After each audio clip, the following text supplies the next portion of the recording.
Paz de Jesus Cristo, toda a congregação do Parque Aeroporto, a todos os irmãos que vão estar assistindo a esse vídeo aula, né? A essa leitura do livro de Apocalipse. Paz do Senhor, todos os irmãos que vão estar nos assistindo na noite desse dia. Infelizmente a gente não pôde fazer a live, né, ao vivo, porque devido ao motivo de trabalho tive que deixar o vídeo gravado para ser transmitido para os irmãos, mas eu creio que os irmãos vão da mesma forma estar aprendendo, né, pegando fazendo o posto de sua Bíblia, um caderno, papel para anotação, sua caneta, e eu creio que os irmãos da mesma forma vão estar aprendendo. Os irmãos que tiverem as suas dúvidas da mesma forma podem colocar suas perguntas, os questionamentos, que mesmo no trabalho eu vou estar acessando lá o Face da congregação e vou estar vendo quais as perguntas que foram colocadas lá, e vou estar anotando todas essas perguntas e vou estar providenciando a resposta para os irmãos. E no decorrer, dentro das possibilidades, né, eu vou estar trazendo todas as respostas de todas as perguntas que forem colocadas dentro do capítulo que nós estamos estudando, né? Na noite desse dia, eu gostaria de mandar um abraço para todos os irmãos que vão estar assistindo, né? Não tem como eu saber, né? Porque não está ao vivo os irmãos que estão nos acompanhando, mas eu queria mandar um abraço especial, né, para a família, para as famílias que estão sempre nos assistindo, né? Estão reunindo a família em frente à TV para assistir todos juntos, né? E a família do nosso irmão Eide, nosso irmão Birene, Deus abençoe. A família, a mãe do nosso irmão Birene, que está sempre conosco assistindo. Os demais irmãos lá em Quissamã, meu irmão, minha irmã que estão assistindo, estão sempre conosco. Então, irmãos, não tem como eu falar todos, então eu vou falar todos os irmãos da congregação do Parque Aeroporto que vão estar assistindo esse vídeo. Deus abençoe a sua vida, que sirva de edificação para a sua vida. Mas eu quero mandar um abraço especial, né, para Ana Júlia, né? É a filha do nosso presbítero irmão Germano, que ela cobrou, que não mandou um abraço para ela. Então vou mandar um abraço especial para Ana Júlia, minha sobrinha Ana Júlia. A gente chama ela de Jujuba, né? Então, Ana Júlia, Deus te abençoe por você estar aí, né, junto com a família, sentado assistindo e ouvindo um pouco mais da palavra de Deus. Deus abençoe a sua vida, apesar de ainda ser de pouca idade, ainda ser uma pré-adolescente, né? Já é uma pré-adolescente, está junto conosco, todas as aulas, junto com a família, assistindo a leitura bíblica do Apocalipse. Deus abençoe a vida da nossa irmã Ana Júlia. Então, irmãos, a leitura de hoje, episódio 10, né, dos nossos episódios de Apocalipse, episódio 10, livro de Apocalipse, capítulo 11. Esse é um capítulo um tanto interessante. Nós comentamos na última aula, né, que ele está dentro daquele parênteses que foi feito entre a sexta e a sétima trombeta. O capítulo 10 está nesse parênteses. Nós vimos na última aula a leitura do capítulo 10 e hoje nós vamos ver a leitura do capítulo 11. O capítulo 11, ele tem apenas 19 versículos.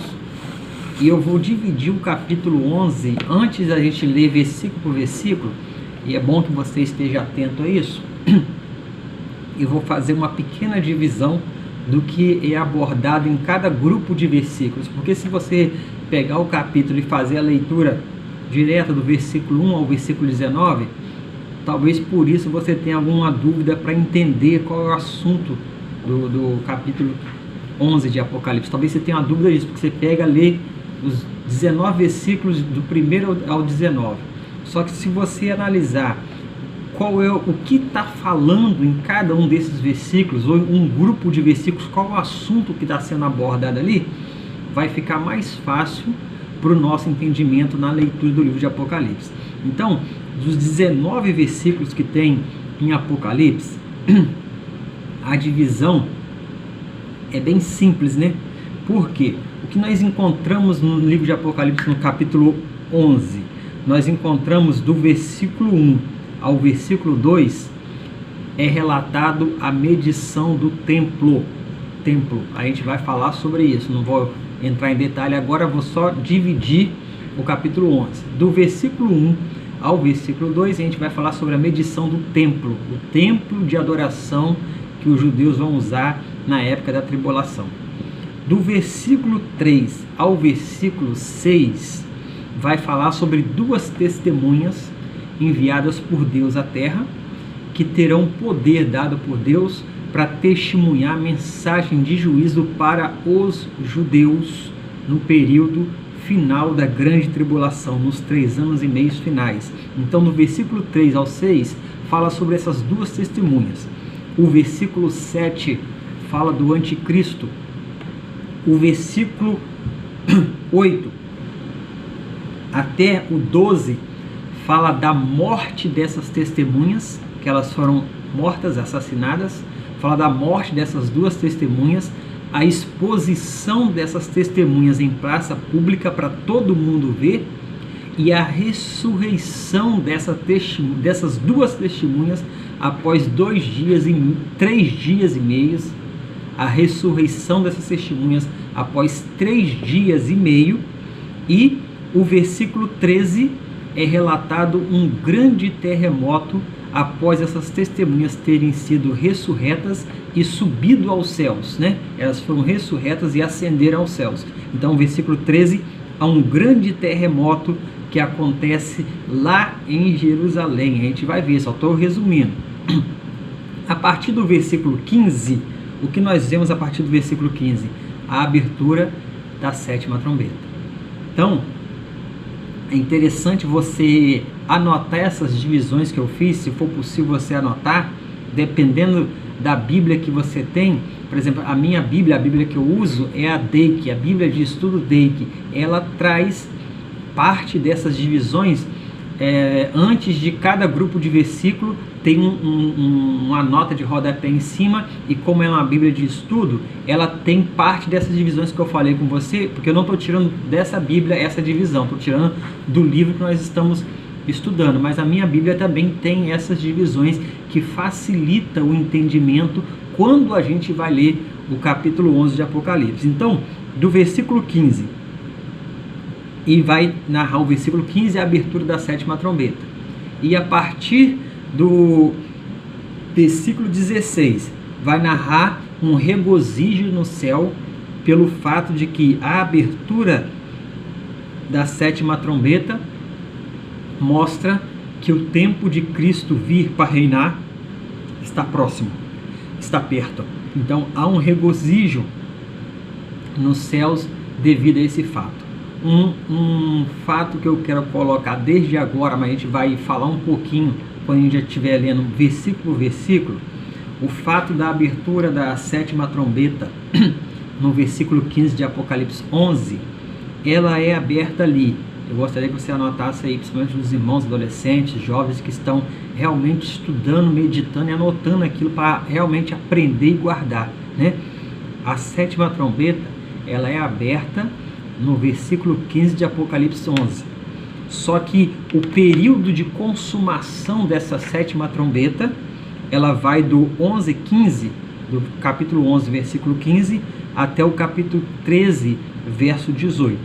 Quando a gente for ler o versículo 15, eu vou comentar um pouquinho mais sobre isso, mas é bom que você tenha isso em mente. Então, Bíblias Sagradas na mão, todos de Bíblia aberta, Apocalipse capítulo 11, é o nosso 10º episódio, versículo de número 1. João começa relatando da seguinte forma: e foi-me dada uma cana semelhante a uma vara, e chegou o anjo e disse: levanta-te, mede o templo de Deus, o altar e os que nele habitam. Esse primeiro versículo está bem explicado e dá fácil. Está relatando aí no primeiro versículo que alguém chega até João e entrega a João uma cana semelhante a uma vara. Os irmãos que estão anotando aí, essa cana semelhante à vara é uma espécie de... é uma vara com a medida apropriada, que ela já tinha aquela medida certa naquela vara, que era usada para medir. Segundo o cálculo judeu, o cálculo judaico, essa vara poderia ter de 3 metros, 6 côvados, a 4,5 metros, 9 côvados. O texto não relata qual era a medida exata da vara. Só que para isso para nós, para entender o texto, para entender o versículo e entender o capítulo, não tem tanta importância. O que nós precisamos entender que foi dado uma vara semelhante a uma cana semelhante a uma vara. Vamos entender o seguinte: deram a João 1 metro. Só que diferentemente os metros que a gente usa, ele é dobradinho, fica guardadinho. Mas, por exemplo, se você, principalmente as irmãs que estão assistindo, forem comprar tecido, né? Eu já vi muito isso, né? Quando eu vou com a minha esposa ver pano lá, a mulher que vai cortar o tecido, ela tem uma vara de medir. Então aquela vara, ela tem os númerozinhos naquela vara, só que aquela vara, o tamanho todo dela, você já sabe. Se você colocar a vara inteira, você sabe que tem 1 metro aquilo que você está comprando. Esse caso aqui de João, no caso dos judeus, essa vara tinha cerca, poderia ter cerca de 3 metros ou 4,5 metros. Então isso pra gente não é importante. O importante é importante entender nesse versículo, que essa vara, essa cana semelhante à vara, era uma vara que tinha uma medida específica nela. Vamos supor que ela tivesse 3 metros. Você ia medir um terreno. Então você ia naquele terreno medir, você colocava a vara e ia colocando a vara até dar a medida do terreno. Você multiplicava quantas varas coube naquele espaço, você ia saber qual era a medida do terreno. Então essa era a vara que foi dada para João, era uma vara de medir. E quem deu a ele, provavelmente foi o anjo, porque o anjo chega a ele depois de dar a vara e fala assim: ó, levanta. E dá a ordem para João o que ele deveria medir. Então é bom que você anote, né? Ele recebe uma vara de medir e foi dada a ele uma ordem do que ele deveria medir. São 3 coisas que João deveria medir: o templo de Deus, o altar e os que adoram no templo. Isso é interessante para o nosso entendimento. Essas 3 coisas que João deveria medir, eu vou falar brevemente sobre o templo, porque eu não quero entrar muito em detalhe, porque é provável que a gente vá falar sobre isso mais na frente. E isso é muita história, né? Quem gosta de estudar a história dos judeus sabe disso, né? O templo, aquele templo bonito que Herodes construiu para os judeus e que foi destruído no ano 70 depois de Cristo pelos romanos, ele vai ser reconstruído no período da tribulação. Então, nós entendemos, quando lemos a história dos judeus, que durante a tribulação o templo já vai estar pronto e eles vão estar adorando a Deus nesse templo. O judaísmo, né?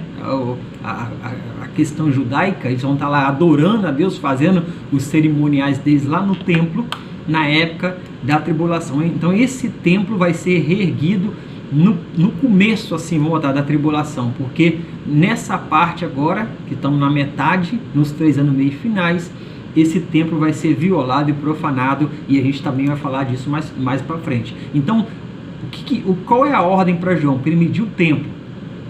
Esse templo, o templo da adoração, que já vai estar erguido em Jerusalém, João deveria medir esse templo. A outra coisa que João deveria medir era o átrio, o altar. Ele deveria medir o templo e o altar. Esse altar, se for no templo terrestre, que será o templo terrestre lá em Jerusalém, é o altar de sacrifício, é o altar de cobre, aquele que lá no tabernáculo de Êxodo que Deus deu a Moisés, ficava logo na entrada na entrada do tabernáculo. Você atravessava o átrio, tinha logo o altar de sacrifício ou altar de cobre, como está relatado lá no livro de Êxodo. Então ele deveria medir o templo, o altar e as pessoas que adoram no templo, né? Essas 3 medições deveriam ser feitas por João. Medir o templo é interessante, porque quando se fala em medir o templo, ou quando a gente fala em medir, por que a gente mede alguma coisa? Eu vou tentar ser breve para a gente não alongar, mas se irmãos tiver dúvida, pode colocar suas perguntas aí que a gente vai responder todas elas depois, né? Por que você mede alguma coisa? Você mede alguma coisa quando tem a intenção. Vamos supor, você tem uma casa, aí você quer tirar, vai medir uma parede, vai medir um muro, vai medir alguma coisa da sua casa. Qual a intenção que você tem medindo já que está pronto? A sua intenção é restaurar, né? Você mede para saber quanto você vai gastar de massa ou de tinta, porque você precisa restaurar, consertar. A outra ideia de que você mede é para você construir. Você tem um terreno, você quer fazer um muro, você vai lá tirar as medidas para você construir. E a outra ideia para que se mede é para destruir. Você quer se desfazer de alguma coisa, você vai lá, tira as medidas para saber quanto você vai convocar para poder carregar aquele material, ou quanto de tempo vai levar. Então se mede para restaurar, para construir ou para destruir. Só que a ideia aqui em Apocalipse capítulo, a ideia, não podemos afirmar, mas é uma ideia que a gente tem quando lê, que o templo estava sendo medido para preservar ou para conservar aquilo que estava sendo medido. Aí a outra coisa que devia medir depois do templo era o altar. O altar onde se oferece o sacrifício deveria ser medido. E a outra coisa que João deveria medir é os que nele adoram, ou seja, os adoradores, aqueles que ainda eram fiéis a Deus, que iam ao templo para adorar, porque nós entendemos que eles já estão vivendo num tempo já de apostasia, porque o anticristo está reinando. Ele não se rebelou ainda contra Israel, que é o que vai acontecer a partir de agora, né? A partir dessa sétima trombeta. Mas nós entendemos que a adoração está acontecendo, só que Deus manda medir aqueles que estão adorando. E essa ideia de medir os que adoram no templo é a ideia de proteção, né? Saber quem é, medir quem está adorando, para dar uma ideia que Deus vai proteger esse remanescente fiel, esses adoradores fiéis, contra os terríveis temores, a terrível perseguição que vai vir sobre os judeus nessa parte final da tribulação, nesses três últimos anos que está por vir. Então, 3 coisas é mandado João medir, né? Só para a gente recapitular: o templo, o altar e os que nele adoram. Aí o versículo 2, a ordem que é dada para João de medir o templo, o altar e os que nele adoram, no versículo 2 o anjo fala o seguinte: ó, você deixa de fora o átrio. O átrio que está fora do templo você não mede. Aí ele coloca o porquê não era para João medir o átrio. Porque ele foi dado às nações e pisarão a cidade santa por 42 meses. Essa aí é a explicação de que porque o átrio do templo não deveria ser medido, porque ele vai ser profanado e pisado pelas nações nos 3 anos e meio finais da tribulação, ou seja, no período final, o período denominado a grande tribulação, o átrio do templo vai ser pisado e profanado pelas nações. E isso vai acontecer também com a cidade santa, Jerusalém. E o período de tempo está escrito aí, 42 meses, ou 3 anos e meio, ou 1260 dias. O interessante é que o templo, né, aquele templo lá de Herodes, segundo a história, Flávio Josefo diz que ele tinha 4 átrios. O átrio dos gentios, onde qualquer homem que não fosse judeu podia chegar até esse átrio. Não era judeu, podia chegar até o átrio dos gentios. O átrio das mulheres, que era só para judias, onde elas poderiam chegar, até onde elas poderiam chegar. O átrio para Israel, para todo judeu, e o átrio do sacerdote. Só que aqui no versículo 2, Deus diz para João para não medir o átrio.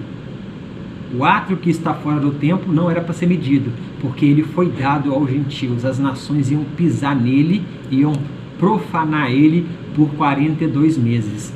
Então, ele será entregue, esse átrio exterior será entregue na mão dos gentios na grande tribulação. O templo, Deus manda João medir, o átrio não. E observe bem que Deus falou que ele será entregue, permissão, vai ser entregue na mão dos gentios. E diz que eles vão pisar a cidade santa, isso é a Jerusalém. A Jerusalém terrestre vai ser pisada, ou seja, ela vai ser tomada, invadida e ocupada pelos gentios. O átrio do templo vai ser pisado por eles. O templo em si será profanado, mas não será derrubado nem será adulterado, será profanado. Se você quiser acompanhar a referência bíblica, Daniel capítulo 8, versículo 14, Daniel 11, 31, Mateus 24, verso 15 e 2 Tessalonicenses capítulo 2, versículo 4.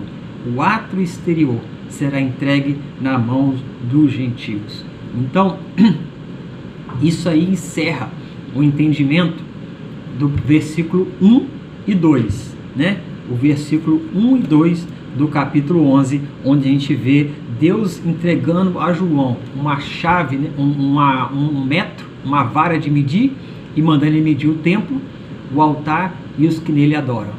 O átrio do templo, que é a parte exterior do templo, não era para ser medida, porque seria entregue às nações. As nações iriam profanar, pisar e também pisariam a cidade santa, que é Jerusalém. Isso nos mostra que durante os 3 anos e meio finais, Jerusalém terá sido ocupada pelo anticristo, estará sendo ocupada e os judeus estarão na sua parte final de tormento, clamando por socorro. É o que a gente vai ver no decorrer ainda dos capítulos seguintes de Apocalipse. O versículo 3, como eu relatei lá no começo, vai falar sobre 2 testemunhas e vai agora até o versículo 12, tendo um intervalo só do versículo 7, que é outro personagem que aparece ali. Ao versículo 3, está sendo relatado, é Deus falando para João o seguinte: Deus falando para João, eu darei poder às minhas 2 testemunhas.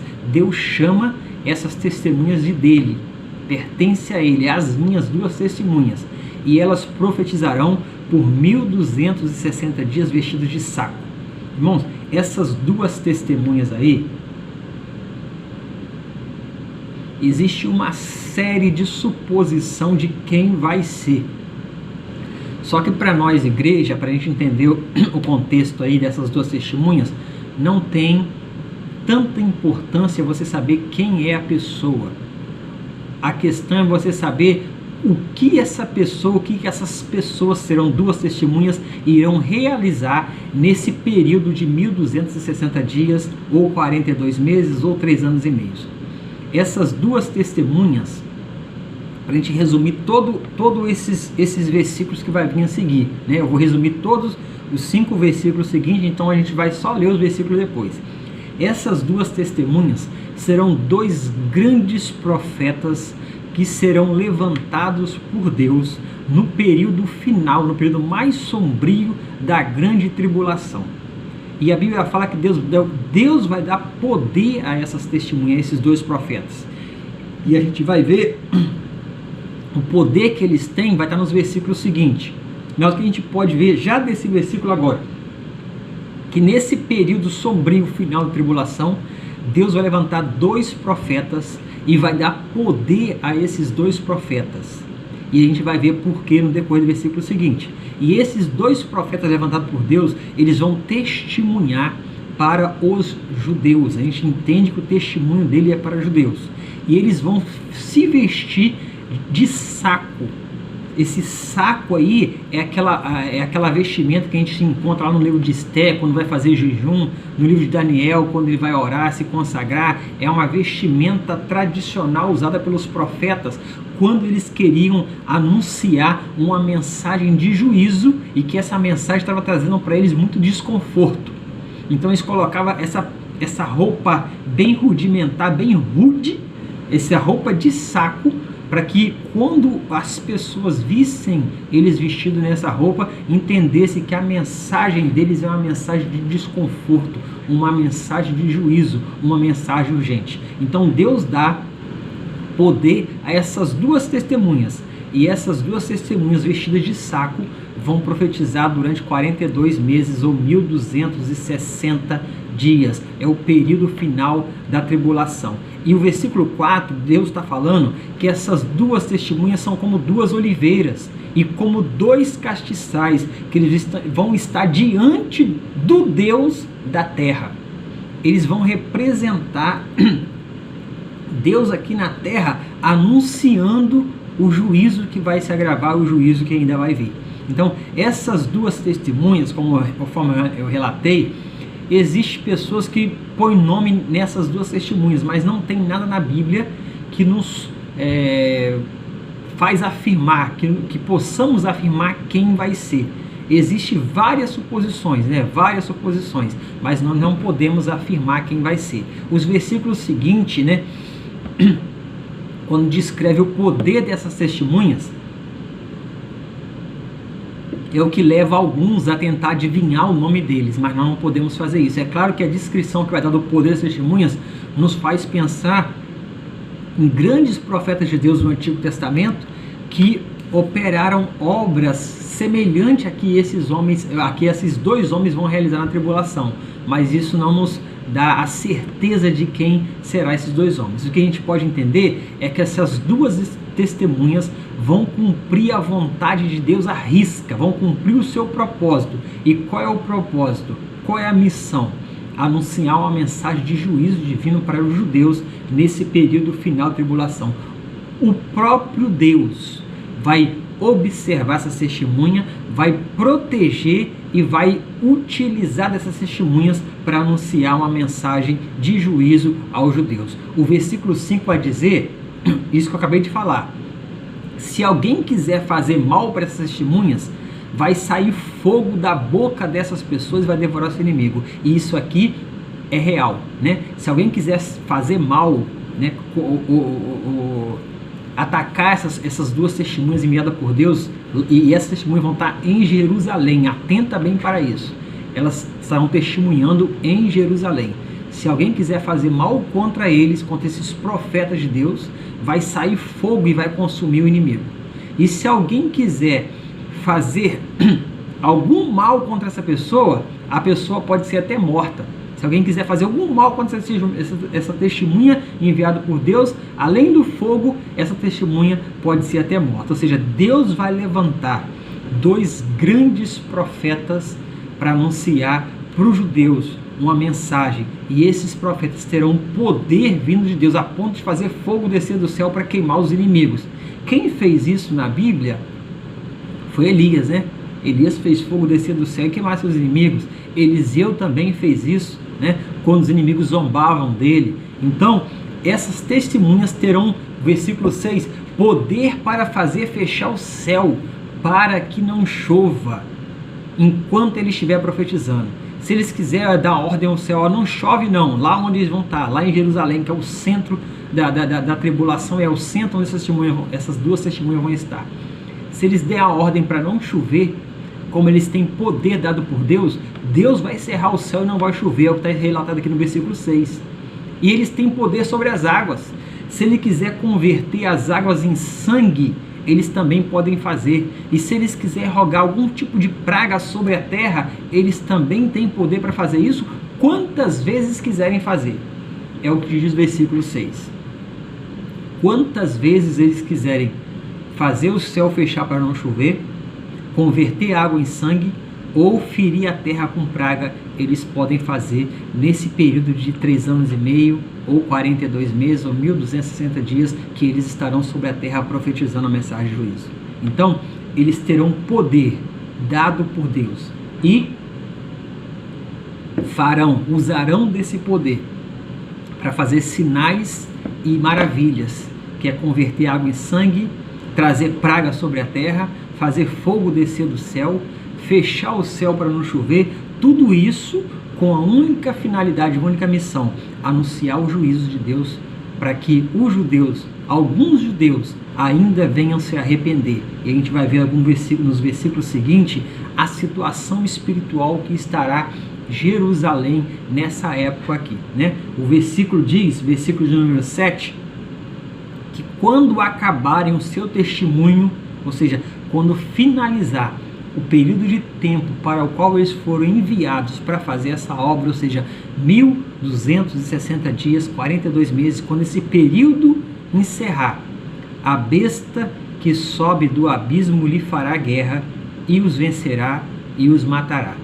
Aqui nós temos a referência ao anticristo, Porque nós vimos no versículo anterior que se as pessoas quisessem fazer mal a essas testemunhas tinham poder de fazer fogo do céu e os consumir. Então, essas testemunhas diante dos homens eram invencíveis, porque tinham poder dado por Deus.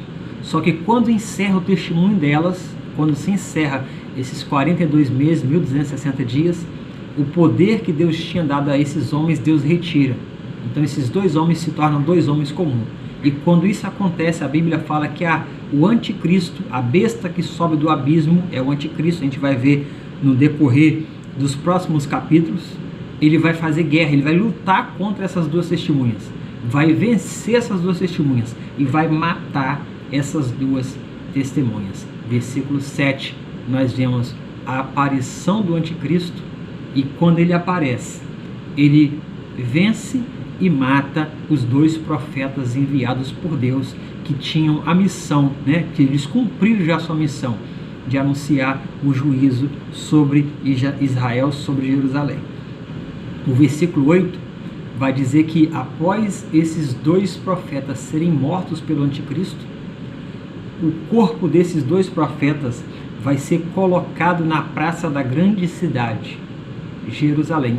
Presta atenção agora no que eu acabei de comentar alguns minutos atrás, que você vai entender a situação espiritual de Jerusalém nesse período aqui da tribulação, que ainda é o comecinho da segunda metade da tribulação, segunda metade da grande tribulação. Fala que depois que esses dois profetas forem mortos e morrerão em Jerusalém, que Jesus Cristo falou que importa que eu caminhe hoje e amanhã para que não morra nenhum profeta fora de Jerusalém. Os profetas eram assassinados em Jerusalém, e esses dois profetas que serão assassinados em Jerusalém.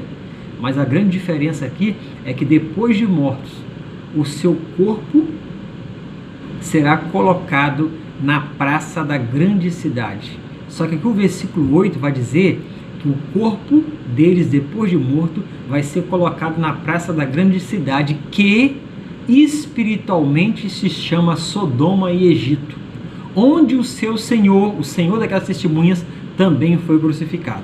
Então nós entendemos aí que está se referindo a Jerusalém. E por que ele colocou Sodoma? A cidade se chama espiritualmente Sodoma e Egito, por causa da imoralidade, por causa da profanação, por causa daquilo que vai estar acontecendo em Jerusalém. As pessoas vão estar vivendo tão afastadas de Deus, estou falando de judeus, eles vão estar tão afastados de Deus que Deus considera a cidade espiritualmente como uma cidade de Sodoma. Como era a cidade de Sodoma? Uma cidade totalmente imoral. A cidade de Sodoma, quando Deus manda destruir com fogo vindo do céu, tira de lá somente Ló, porque Deus manda destruir. Porque a imoralidade da cidade era tanta que estava cheirando mal as arenas de Deus. E você que é leitor da Bíblia, você sabe muito bem qual era a imoralidade praticada em Sodoma e Gomorra, que chegou mal às arenas de Deus, a ponto de Deus destruir a cidade com fogo. Então aqui está falando que Jerusalém, nesse período, vai ser chamado espiritualmente de Sodoma e Egito, devido à imoralidade lá. E a gente entende que está falando de Jerusalém, porque fala aqui na praça da cidade, onde o seu Senhor também foi crucificado. Ou seja, Cristo morreu em Jerusalém. Esses dois profetas enviados por Deus para pregar essa mensagem de juízo também morrerão depois de cumprir, assim como foi a mensagem. Olha só, Cristo, nós entendemos, aprendemos que Cristo cumpriu a sua missão. Ele levou 3 anos e meio para cumprir sua missão. Olha como que tudo na Bíblia está ligado. Tudo na Bíblia está interligado. Cristo viveu na terra 33 anos. Só que a missão que ele veio fazer de anunciar a palavra, anunciar o evangelho e trazer salvação, ele cumpriu essa missão em 3 anos e meio. Após cumprir a sua missão, ele morreu. E após a morte, 3 dias depois, ele ressuscitou. Passou algum tempo entre os homens, seus amigos, e depois subiu aos céus. Essas duas testemunhas aqui, elas vão cumprir a missão delas 3 anos e meio, mesmo período de tempo que Cristo cumpriu a missão dele. E após cumprir a missão, eles serão mortos. Diferentemente de Cristo, Cristo foi sepultado. Só que essas testemunhas aqui, elas não serão sepultadas. Os corpos delas ficarão expostos na praça. E a gente vai ver no versículo seguinte o porquê não foi permitido que esses dois profetas fossem sepultados e colocar o corpo deles em exposição na praça. O versículo 9 fala assim: e homens de vários povos, tribos, línguas, nações, verão seus corpos mortos por 3 dias e meio, e não permitirão, e não, anota aí, marca, não permitirão que os corpos mortos sejam postos em sepulcros, ou seja, eles não permitirão sepultamento, não permitirão que enterre o corpo desses dois profetas, enterre os corpos desses dois profetas. Eles vão colocar na praça para exibir como se fosse um troféu, né? O anticristo venceu os dois profetas de Deus, e esses dois corpos vão estar na praça de Jerusalém. Provavelmente essa praça, uma das praças principais de Jerusalém, onde o seu Senhor foi morto, é perto, talvez seja perto do Monte Calvário, onde Jesus Cristo foi morto. A gente assimila mais ou menos isso. E esses dois homens, esses dois profetas, os corpos deles estarão expostos em praça pública para todos os homens do mundo ver. Vários povos, línguas e nações. A gente entende que a transmissão hoje é assim, né? Você coloca uma coisa agora na internet, se você tiver um amigo lá na Europa, lá no Japão, um amigo seu está vendo uma questão de segundos, ele está vendo o que você está transmitindo aqui. E nessa situação vai ser a mesma coisa. Os corpos desses dois profetas vão estar expostos em praça pública. E aqui fala que vários homens de toda a tribo, povo, nação vão ver esses corpos lá. Por 3 dias e meio. O Senhor Jesus ficou sepultado por 3 dias. Olha como tem uma ligação. E esses dois profetas, o corpo desses dois profetas será exposto em praça pública por 3 dias e meio. E não vai ser permitido que eles sejam sepultados, né? E isso aí, não permitir sepultamento para o judeu, isso era uma vergonha. Isso era um traje para o judeu, o seu corpo não ser sepultado. Era negar, né, o mais básico para o ser humano, que é enterrar o corpo de um querido, de um ente querido. E se você observar no versículo seguinte, versículo 10, nos traz um tanto mais de assombro, que vai dizer que as pessoas da terra vai se regozijar sobre eles.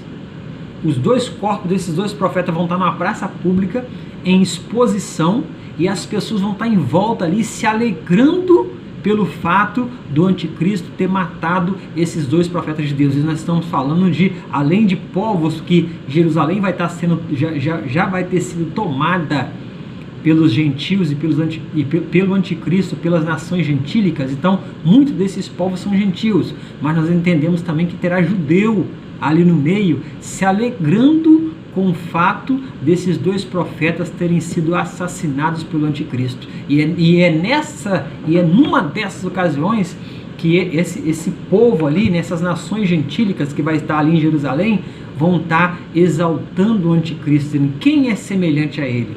Porque essas duas testemunhas tiveram poder, fizeram fogo cair do céu, trouxeram pragas sobre a terra, fizeram água virar em sangue, ninguém podia contra eles. O anticristo veio e os derrotou.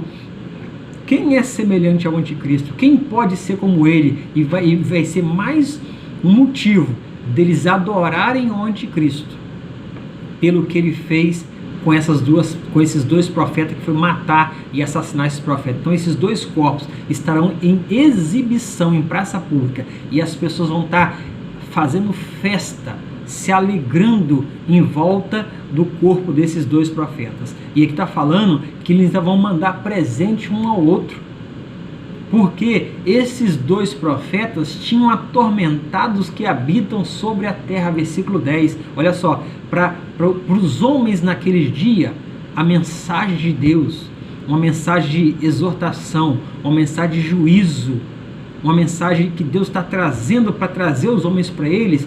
Para os homens isso é tormento.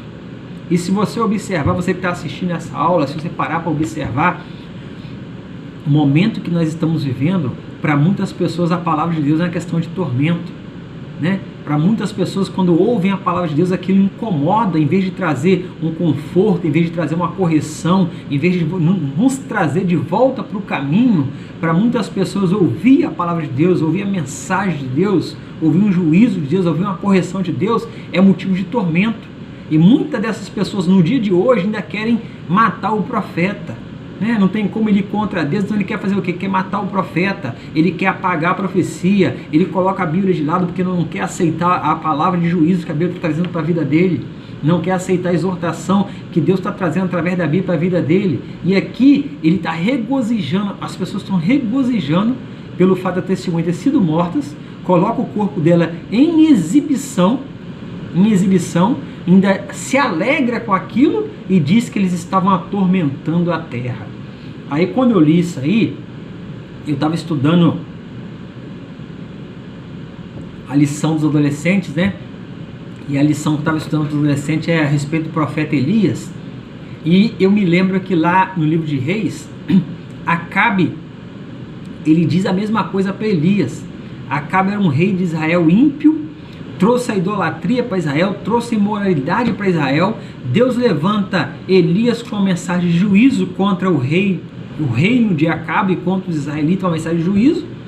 Elias entrega a mensagem de juízo, Acabe não aceita, e depois, quando Acabe tem um encontro com Elias, fala assim para Elias: aí vem o tormentador de Israel, aí vem quem tem causado tanto problema em Israel, Elias cerra a janela do céu para não chover, por ordem de Deus, porque Acabe desobedeceu o mandamento, estava lá em Deuteronômio, que quando você se prostrasse diante dos outros deuses, em vez de chuva, Deus ia trazer pó. Em vez de chuva para a sua seara, para a sua plantação, Deus ia trazer poeira. Então ele desobedece, Deus manda Elias trazer o juízo, e ele ainda chama Elias de perturbador de Israel. E aqui é a mesma situação. A mesma situação se repete aqui. Os homens se alegram, se regozijam, porque esses dois profetas estavam mortos. E para esses homens, esses profetas estavam perturbando a paz da terra. Interessante é que no versículo seguinte, versículo 11, olha que tremendo, irmãos, versículo 11, olha isso aí, adolescente. E depois daqueles 3 dias e meio, o Espírito de vida, vindo de Deus, olha só, entrou neles. Tá os dois corpos aqui, esticado numa praça pública, e já tinha 3 dias e meio. Provavelmente já estava começando a feder, entrando em decomposição. E em volta daquela praça, dezenas de pessoas de todas as nações, de diferentes nações, estava transmitindo provavelmente aquela imagem ali para vários povos, para várias nações em volta do mundo. As pessoas estavam adorando o anticristo por ele ter vencido aquelas 2 testemunhas, aqueles 2 profetas de Deus. E o versículo 11 fala que depois de 3 dias e meio, Deus manda lá do céu o Espírito da vida. O Espírito da vida desce, entra no corpo desses 2 homens e eles se levantam. É tremendo isso, irmãos, O Espírito de Deus, o Espírito da vida, entra no corpo de 2 profetas que já tinham 3 dias e meio que estavam mortos. E o mundo inteiro estava vendo que eles estavam realmente mortos. E o mais interessante é que o que isso vai ser para os judeus. Aqueles judeus que leram lá, sempre leram lá, que Cristo morreu e ao 3º dia ressuscitou, e nunca acreditaram. Cristo morreu, ao 3º dia ressuscitou, a pedra foi removida, Cristo ressuscitou, ele está vivo, e nunca acreditaram, mas os judeus vão estar lá. Leram essa história, leram isso na palavra, seus pais contaram, mas nunca acreditaram. Eles vão estar presenciando isso acontecer diante dos olhos deles. E não somente os judeus ali, mas ateus em volta de todo mundo, gentios ateus em volta de todo mundo, que ouviram falar que Cristo morreu e ressuscitou ao 3º dia, nunca acreditaram. Eles vão ver o Espírito de Deus vindo do céu, o Espírito de vida, o Espírito da vida vindo de Deus do céu, entrar no corpo desses 2 profetas. E depois de 3 dias e meio, já começando a decompor, eles vão se colocar de pé e ficar em pé. E todos aqueles que estiverem em volta ali vendo isso, que eles vão ver, e todos em volta do mundo que estarão vendo isso, que provavelmente vai ter transmitido, eles vai cair, vai vir sobre eles, versículo 11, um grande temor, um grande temor.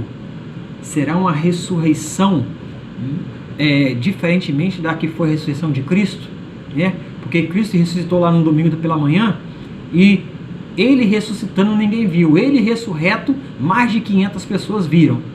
Mas ele ressuscitando ninguém viu. Esses dois profetas ressuscitando, milhões e milhões de pessoas em volta do mundo vão ver.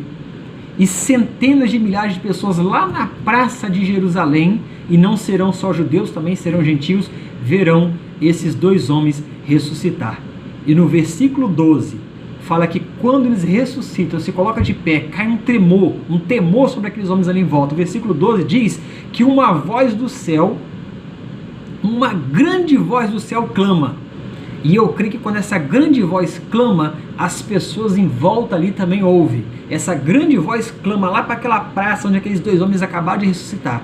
E a voz diz, sobe aqui. E quando essa voz clama isso, uma nuvem vai ocultando esses dois homens. E eles sobem aos céus. E todos os que estão ali em volta presenciam e veem exatamente o que está acontecendo, e é um relato exato do que aconteceu com Cristo lá no Monte das Oliveiras, quando ele subiu aos céus. E lá naquela situação tinha cerca de 500 pessoas, os discípulos e mais alguns seguidores dele, e está relatado lá no Evangelho que quando ele sobe aos céus, uma nuvem oculta e ele ascende aos céus. Só que aqui no versículo 12, quando esses dois profetas subirem aos céus, todos os seus inimigos vão ver, o mundo vai ver, judeus vão ver, e eles vão acreditar e vão crer que o que aconteceu com Cristo, morte e ressurreição depois de 3 dias e ascensão aos céus, é real, assim como aconteceu com esses dois profetas, aconteceu com Cristo no ano 33. Aconteceu com Cristo há quase 2000 anos atrás, e eles vão crer. Quando esses homens subirem aos céus, todo esse mundo vai crer, todas essas pessoas vão crer. E o versículo 13 diz que naquela mesma hora, aqueles dois homens estão subindo aos céus, chamados por Deus. Naquela mesma hora, um grande terremoto atinge Jerusalém, a cidade aqui é Jerusalém. A 10ª parte da cidade desmorona. 7.000 homens são mortos por esse terremoto, provavelmente soterrados ou feridos, e são mortos devido a esse grande terremoto. Atinge só Jerusalém. A 10ª parte da cidade desmorona. 7.000 homens são mortos. Os que estão ao redor e veem aquilo ficam atemorizados, e alguns dão glória ao Deus do céu. Um grande terremoto. A 10ª parte da cidade é desmoronada e arrasada. 7.000 homens perdem a vida nessa ocasião. Mas o mais interessante é que ocorre uma conversão. Eu posso dizer assim, porque eu li alguns textos, algumas bíblias, alguns comparativos, e é bem interessante porque a parte final fala assim, e deram glória ao Deus do céu. E eu creio, alguns comentaristas também colocam isso, que há com isso, né, com essas testemunhas morrendo, seu corpo ficando exposta, elas ressuscitando e subindo aos céus.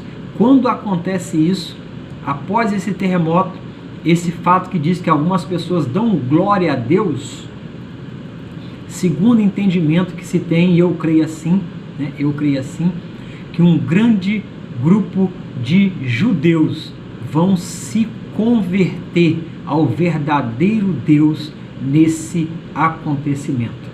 Um grande grupo de judeus vão se converter, porque vão dar glória ao Deus do céu, ou seja, vai haver uma conversão grande de judeus nesse período aí. Por quê? Porque viram o que aconteceu. E eu creio que na mente de todos eles, a lembrança que eles têm é do Cristo morto, ressurreto e assunto aos céus, que eles sempre ouviram, mas talvez nunca acreditaram, nunca creram. Então, o que a gente entende aí é que vai haver uma grande conversão de judeus quando este fato acontecer. Se os irmãos tiverem dúvidas, a gente vai entrar já na parte final do capítulo 11. Coloque suas perguntas aí. Eu sei que talvez alguns irmãos, adolescentes, jovens, estão tendo dificuldade para assimilar isso, né? Talvez seja muita informação, né? É muita informação em pouco tempo. Mas eu creio que em breve nós poderemos estar nas nossas salas de aula, né? Nossa congregação Parque Aeroporto, nossa sala de aula, as nossas salas de estudo, para a gente estar tirando alguma dessas dúvidas, meditando, assimilando aquilo que nós estamos ouvindo. Mas é uma oportunidade para você aprender a palavra, né? Anota isso aí que você está ouvindo, ouça de novo, ouça 2, 3, 4 vezes, pega a Bíblia para você comparar, compare os versículos que você vai estar aprendendo assim a palavra. Versículo 14, assim como eu relatei, o versículo 14 diz o seguinte: é passado o segundo ai, e eis que o terceiro ai cedo virá. O segundo ai, ele foi passado já lá no capítulo 9, né? O segundo ai foi passado no capítulo 9, a sexta trombeta. Aí aqui ele fala que o segundo ai já foi passado, mas o terceiro ai virá. E qual é o terceiro ai? A sétima trombeta. E assim como eu relatei lá no começo desse vídeo, né? O terceiro ai, a sétima trombeta, e eu também relatei isso lá no capítulo 9 de Apocalipse, quando nós fizemos o capítulo 9, que foi o nosso episódio de número 8, que a sétima trombeta ela só seria tocada em 11h15, porque tinha um intervalo de tempo aí. E nós chegamos agora, capítulo 11, versículo 15, o toque da sétima trombeta. E eu relatei lá no comecinho do vídeo, é bom que você dê uma olhada depois, que a consumação da sétima trombeta, aquilo que a sétima trombeta vai trazer, a consumação disso, a ideia inteira dessa sétima trombeta, ela está em 11h15, mas ela vai até o capítulo 13, versículo 18. A gente vai estar vendo isso no decorrer do capítulo 12 e 13. E a ideia da sétima trombeta, ela só se completa em Apocalipse capítulo 16, no versículo 17. Sétima trombeta, versículo 15 de Apocalipse 11. E o anjo, o sétimo anjo, tocou a sua trombeta. E houve no céu grandes vozes que diziam: os reinos do mundo vieram a ser do nosso Senhor e do seu Cristo, e ele reinará para sempre. Essa sétima trombeta aqui é um anúncio da vinda de Cristo, assim como foi o finalzinho da sexta, a vinda de Cristo para os judeus. É o que a sétima trombeta está anunciando. E houve grandes vozes que diziam: os reinos do mundo vieram a ser do nosso Senhor e do seu Cristo, e ele reinará para sempre. Essa trombeta se completa em Apocalipse 16, versículo 17, que diz assim: o sétimo anjo derramou a sua taça no ar, e saiu uma grande voz dizendo: está feito.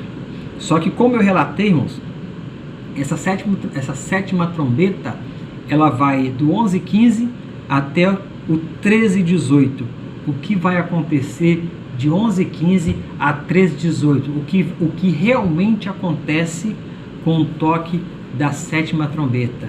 Então anota aí, não se assuste, anote para você conferir. A quinta trombeta, abre-se o poço do abismo e vem um exército de demônios para atormentar os homens por 5 meses. A sexta trombeta solta 4 anjos que estavam presos junto ao rio Eufrates. Eles lideram um exército de 200 milhões, provavelmente são demônios, que eles vão sair para matar a terça parte dos homens. E nós estamos vendo que a quinta e a sexta estamos lidando com forças demoníacas, diferentemente da primeira até a quarta trombeta, que envolvia algo, era a natureza que era destruída. Aqui são forças demoníacas que estão sendo envolvidas e eles estão agindo diretamente sobre o homem. Na 7ª trombeta, quando fala que o anjo tocou e houve grande voz dizendo que os reinos do mundo vieram a ser do nosso Senhor, o que vai acontecer com a 7ª trombeta? Satanás vai ser expulso das regiões celestiais. Anota aí, porque talvez alguns vão ter dúvidas, mas a gente vai falar sobre isso até o capítulo 13, versículo 18. Não vou entrar em detalhe agora, porque senão a gente já vai estar falando do capítulo 12, capítulo 13, então a gente vai perder muito assunto para frente, e nosso tempo também é de cerca de 1 hora, 1 hora e 15, para a gente não ultrapassar muito tempo. Mas o que vem com a 7ª trombeta? Satanás, ele é expulso das regiões celestiais. Por isso que a voz no céu está gritando, clamando: os reinos do mundo vieram a ser do nosso Senhor Jesus Cristo e ele reinará para sempre. O mais interessante, irmãos, é que se você abrir sua Bíblia, Efésios capítulo 6, versículo 12, jovens nem precisa abrir, que já sabe o versículo de cor. A nossa luta não é contra a carne nem contra o sangue, mas contra principados e potestade que atuam nas regiões celestiais. E nós sabemos, já estudamos isso, estudamos também alguns jovens, né? Eu me lembro que eu dei uma palestra para alguns jovens alguns anos atrás, poucos anos atrás, falando sobre isso aí, né? A habitação de Satanás nas regiões celestiais. E aqui nós vamos ver que Satanás vai ser expulso, capítulo 12, então não perca a próxima aula. Satanás vai ser expulso das regiões celestiais, ele vai ser lançado para a terra. Aí fala: ai da terra e dos que nele habitam, porque Satanás foi até vós com grande fúria, sabendo que tem pouco tempo. Então a 5ª trombeta, a 5ª, é um exército de demônios que veio do poço do abismo para atormentar. A 6ª, um exército de demônios que vão matar a 1/3 parte dos homens. A 7ª, Satanás é lançado sobre a terra. Ai, ai, ai dos homens que estarão habitando a terra nesse período. Versículo 16, e a gente já está caminhando para o encerramento. Isso aqui é no céu. Após eles adorarem, dizendo que o reino vai voltar a ser de Cristo, os 24 anciãos que estão assentados no seu trono diante de Deus prostraram com seus rostos e adoraram a Deus. Esses 24 anciões, nós sabemos quem são, né? Representantes das 12 tribos de Israel e representantes dos 12 apóstolos, ou seja, a antiga aliança e a nova aliança.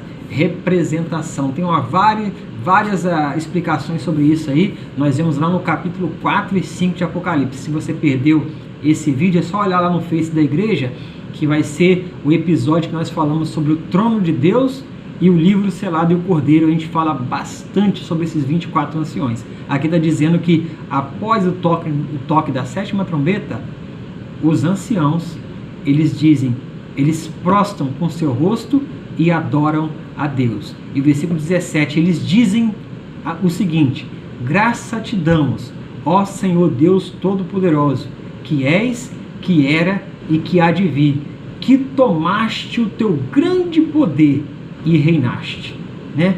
Os céus pertencem a Deus. Satanás está habitando essa região celestial, né? A gente sabe que existe 3 céus. Na próxima aula eu vou estar falando um pouquinho sobre isso aí, mas nós sabemos disso, alunos de escola bíblica dominical, nós sabemos essa diferença aí, né? Satanás tomou e ocupou as regiões celestiais, onde ele colocou o trono dele, onde ele está. Mas aqui no toque da 7ª trombeta, ele vai ser expulso dessa região. E nós vamos entender por que, quando Cristo vier para os judeus com grande glória, junto com seus anjos e com nós, a sua igreja, o céu tinha que estar limpo da presença de Satanás e seus demônios. Então, por isso a gente entende, né, o porquê. E tudo na Bíblia vai se encaixando. Apocalipse é a consumação. Então você vê, tudo vai se encaixando no seu lugar.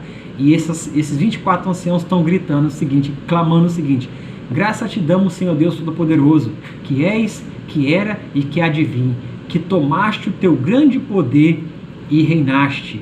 Iraram-se as nações, versículo 18, e veio a tua ira, e tempo dos mortos para que sejam julgados, e o tempo de dar o galardão dos seus profetas, teus servos, dos teus santos e os que temem o teu nome, a pequenos e grandes. É tempo de destruírem os que destroem a terra.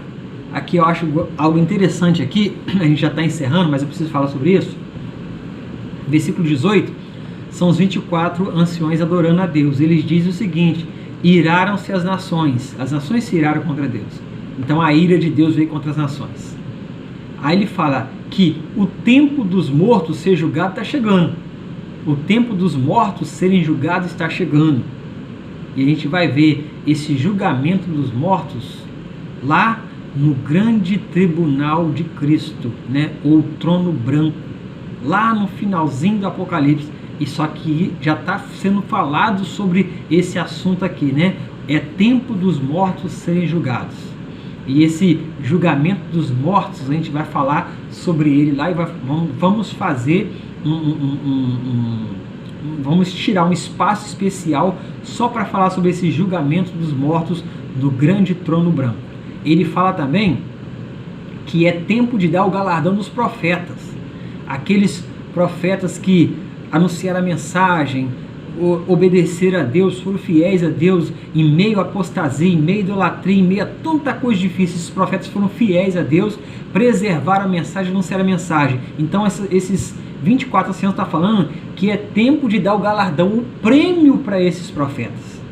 Ninguém que faz a obra de Deus fica sem um galardão, fica sem a recompensa. E a recompensa é tanto aqui quanto futura, porque aqui é recompensa futura. E esses 24 anciãos estão falando que está chegando o tempo desses profetas receber o galardão. Os santos de Deus também receberão o galardão, os servos de Deus também receberão o galardão, e os que temem o nome de Deus também receberão, tanto grande quanto pequeno. Não importa a sua posição na igreja, se você fez a obra, se você foi fiel a Deus, se você foi um servo de Deus, um santo de Deus, temeu o nome de Deus, o seu galardão você vai receber. E também é tempo, segundo está relatado aqui pelos 24 anciãos, de destruir aqueles que destroem a terra. E isso vai chegar lá no Armagedon, destruir aqueles que destroem a terra. Ao versículo 19, que encerra o capítulo 11, diz o seguinte: e abriu-se no céu, isso é João vendo, né? Abriu-se no céu o templo de Deus, e a arca do seu concerto foi vista no seu templo, e houve relâmpagos, trovões, vozes, terremotos e uma grande saraiva.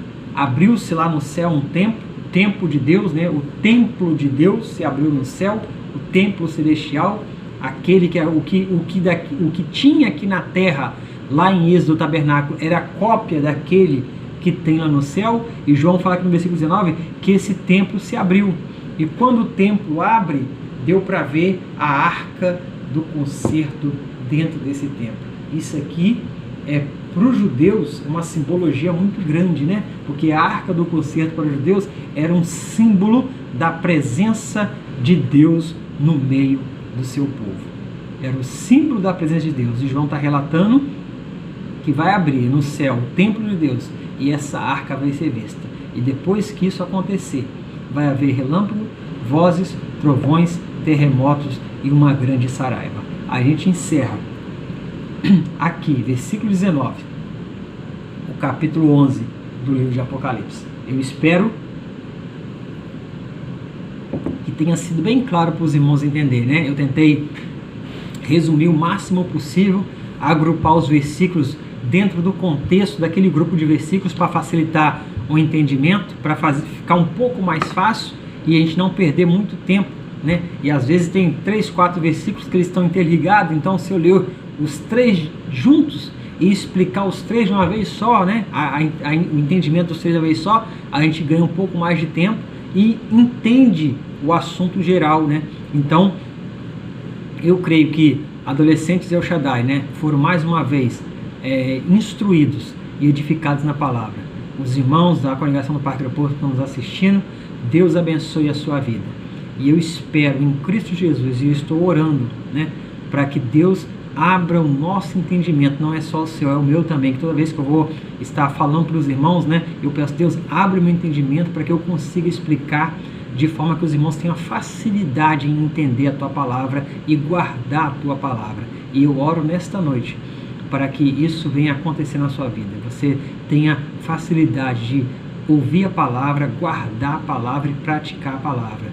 Mas um conselho que eu dou a você nessa noite, depois de você ter participado dessa aula, ouça de novo, ouça mais 1, 2, 3 vezes, passe para alguém ouvir, né? Porque quantas pessoas têm dúvida? Então mande para alguém ouvir, compartilhe com alguém, ouça com a sua família, mas o mais importante de tudo, abra a sua Bíblia e acompanhe na sua Bíblia, leia na sua Bíblia, leia 2, 3, 4, 5, 10 vezes o mesmo capítulo, não tem problema. O importante é que você assimile aquilo que Deus escreveu na sua palavra, de forma que venha trazer entendimento e edificação para a sua vida. Que Deus em Cristo te abençoe. Na próxima aula estaremos juntos, se Deus quiser, em nome de Jesus. Amém.